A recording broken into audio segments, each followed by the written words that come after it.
یہ میں آپ کو وارن کرتا ہوں نہیں یہ نہ کریں اخلاقی جواز آپ اخلاقیات ہمیں تعمیری جواز ہے اس چیز کا جو خان صاحب نے کام کیا ہے. آپ کون سے چینل سے؟ میں جیو ٹی وی سے.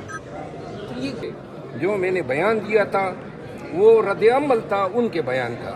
سر ایک اور لاسٹ سوال کروں گی، آپ کو پروکسی کہا جا رہا ہے، اس حوالے سے کیا کہیں گے آپ؟ کہ اس بات کی تردید کریں گے یا کہیں گے کہ واقعتاً ایسی کوئی بات ہے کہ پروکسی آپ اس میں کردار ادا کر رہے ہیں؟ مطلب میں یہ کہوں آپ پراکسی ہے، آپ پراکسی ہے تو اب آپ ثابت کریں. اس طرح کا الزام ہے کوئی مائی کا لال توڑی رتی برباد پر شہادت تو لائیں.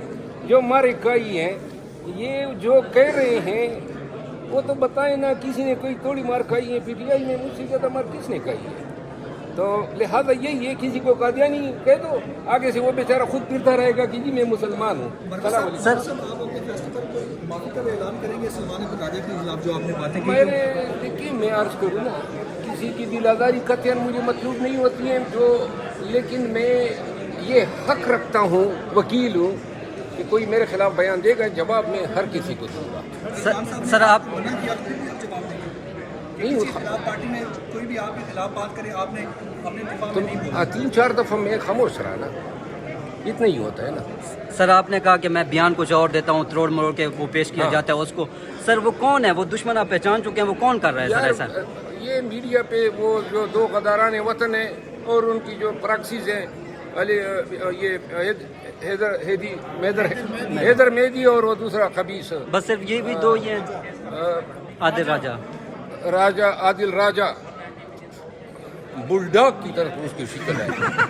ہم ذرا دیکھو تو صحیح نا اس کی شکل دیکھو نا. آپ نے کہا کہ میرے حاسدین کا شکار ہوں میں، آپ نے اپنے حاسدین کو ابھی تک پہچانا نہیں تحریک انصاف کے اندر کہ میرے کون سے حاسدین ہیں؟ او بھائی میری بات سنو، میں اب اتنی مار کھا چکا ہوں ہر طرف سے کہ اب کوئی الزام ایسا رہی نہیں جو مجھ پہ درا نہ گیا ہو. کوئی ایسا شخص رہی نہیں جس نے اپنی نیت بتائی نہ ہو. تو لہذا ایک چیز جو آدمی جو میں نے بھگتا ہے زندگی میں، ان لوگوں نے کبھی سوچا ہی نہیں ہوگا کن کن مصائب سے میں گزرا ہوں. یہ چیزیں، یہ دھمکیاں، یہ بلیک میلنگ، ان چیزوں سے میں نہیں ہو سکتا. تحریک انصاف بارہا آپ پر الزام دیتی رہی، مختلف چیزیں آپ کے خلاف کرتی رہی، آپ کے حاسدین بھی ہیں، تو کبھی سوچا کہ تحریک انصاف سے استعفیٰ دے دوں؟ کب بھی ایسا؟ لیکن میں جب بھی میں نے یہ کہا تھا لاسٹ ٹائم جب انہوں نے مانگا میں نے کہا لے لو، ٹھیک ہے نا. ہر چیز احترام میں مزہ کرتی ہے. خان میرا لیڈر تھا، خان ہے اور خان رہے گا. اور میں نے یہ بات ہر وقت کہی ہے کہ اللہ نے جو عزت شہرت دی ہے وہ خان کے توفیل ہے. یہ بات کوئی میڈیا نہیں چلاتا ہے، وہ بات چلا دیتا ہے.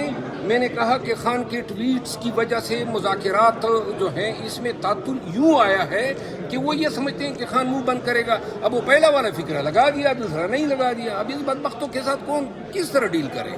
سر آج 190 ملین پاؤنڈ کا فیصلہ جو مؤخر ہو گیا، کل سر اتوار کے روز ملاقات بھی ہو گئی، تو جو اب فیصلہ مؤخر ہوا ہے تو اس میں آپ کیا سمجھتے ہیں جو آپ فیصلہ آنے؟ ٹرسٹ کیس اس کو کہتے ہیں.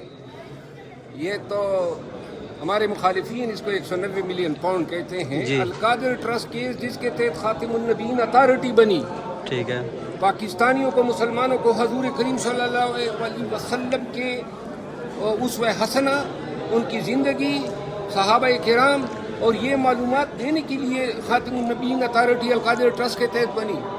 اور یہ کس کے لیے بنی ہے؟ خان نے اپنے اہل و عیال کے لیے بنائی ہے، خود مستفید ہوا ہے، پاکستانیوں کے لیے ایک ٹرسٹ بنایا ہے.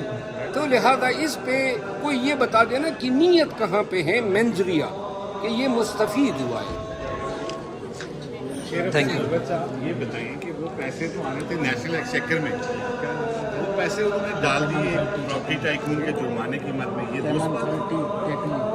یہ جو رقم تھی جی NCA اور ملک ریاض کے بیچ ایک ایگریمنٹ ہوا. اس ایگریمنٹ کے تحت یہ رقم اس نے اکاؤنٹ دینا تھا، اکاؤنٹ وہ دبئی کا بھی دے سکتا تھا. نہیں صاحب اس کو واپس نہیں. یار میں آپ سے بات تو نہیں کر رہا ہوں، آپ نے سوال کیا، میرا جواب سن لیں. آپ فیکٹ غلط بتا رہے ہیں نا. یہ نیشنل ایکسچیکر میں آنی تھی نا.